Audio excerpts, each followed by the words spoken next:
Bonjour à tous et j'espère que vous allez bien. Dans cette séance qui s'adresse aux élèves de tronc commun, donc nous allons voir dans cette vidéo les espèces chimiques, أو ما يسمى بالأنواع الكيميائية. Donc les espèces chimiques.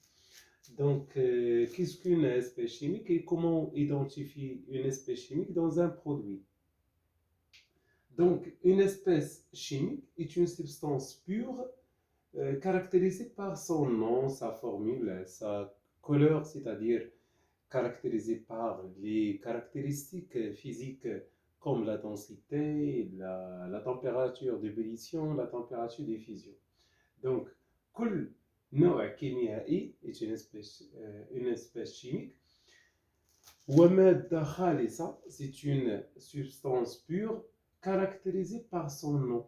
Donc تيكون عنده الاسم ديالو لا فورمول شيميك ديالو كاين بعض les espèces chimiques les caractérisées par leur couleur la densité ديالهم etc. Donc هذوك تتسمى الخواص الفيزيائية, donc les caractéristiques physiques. Par exemple, si on prend H2O, l'eau, donc H2O, c'est une espèce chimique caractérisée par la température de fusion, donc درجة حرارة الانصهار عنده هو صفر. La température d'ébullition, درجة حرارة التبخر هي 100 درجة. ما عندوش اللون, ما عندوش الرائحة, ما عندوش الذوق, عنده la densité ديالو est égale à 1. La formule c'est H2O. donc هاد دي كاركتيرستيك ما يمكنش نلقاوهم في شي حاجة أخرى. donc هذاك الشيء علاش نقولوا H2O c'est une espèce chimique. De même pour NaCl, le sel, le milh. Donc le milh, c'est une espèce chimique de glucose C6H12O6. Donc le glucose ou donc c'est une espèce chimique. Donc il faut distinguer entre une espèce chimique et un mélange. Donc lorsqu'on dit un mélange, c'est-à-dire c'est un mélange des espèces chimiques. Donc on a plusieurs espèces chimiques qui se trouvent dans un produit. Par exemple, le lait, donc c'est un mélange chimique constitué par plusieurs espèces chimiques. Donc espèce chimique, ouais. Et on distingue pour les espèces chimiques deux catégories. Il y a des espèces chimiques naturelles, les tabi'iyya, donc qui se trouvent dans la nature, donc tabi'iyya, bhal le glucose, le sel, le milh, l'eau, donc ce sont des espèces chimiques naturelles. Il y a ce qu'on appelle les espèces chimiques de synthèse ou bien synthétiques, مصنعة. Généralement les médicaments, les conservateurs, les colorants, les arômes, etc.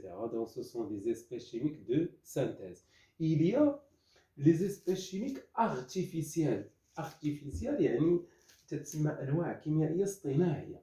دونك ما تيكونش عندها النظير ديالها في لا ناتور, تنصنعوها وما كايناش في الطبيعه, دونك تتسمى artificielle.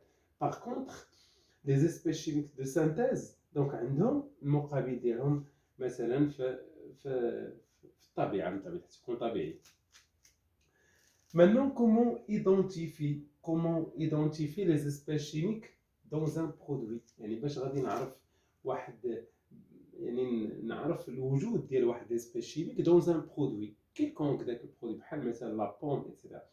دونك بالنسبه للو, يعني باش نكشف عليه, donc nos cinq sens ne suffisent pas d'identifier toutes les espèces chimiques dans un produit. Donc pour cela, on utilise des tests, hein, comme l'eau, comme le sulfate de fer, le sulfate de cuivre, CuSO4, anhydre, c'est-à-dire sans l'eau, et donc c'est une poudre blanche. À l'existence de l'eau, elle devient bleue. Donc si le sulfate de cuivre devient bleu, donc change sa couleur, donc يعني هذا التست تنقولوا test positif, il confirme la présence de l'eau. Voilà.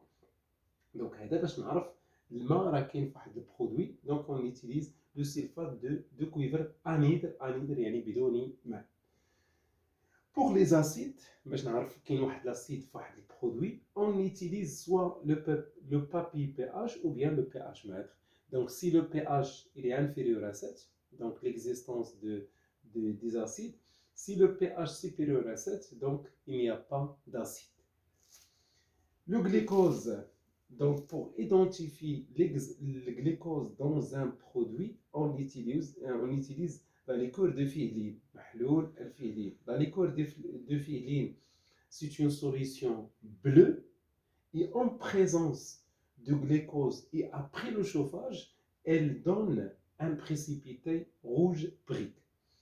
Donc, par exemple, la liqueur de Fehling تكون bleue, زدنا عليه واحد شويه ديال لا بوم, دونك لا بوم فيها الجليكوز, دونك ابري لو شوفاج دونك تيعطينا واحد البريسيبيتي, واحد الراسي احمر اجوري, دونك يدل على وجود الجليكوز في ذاك المنتوج.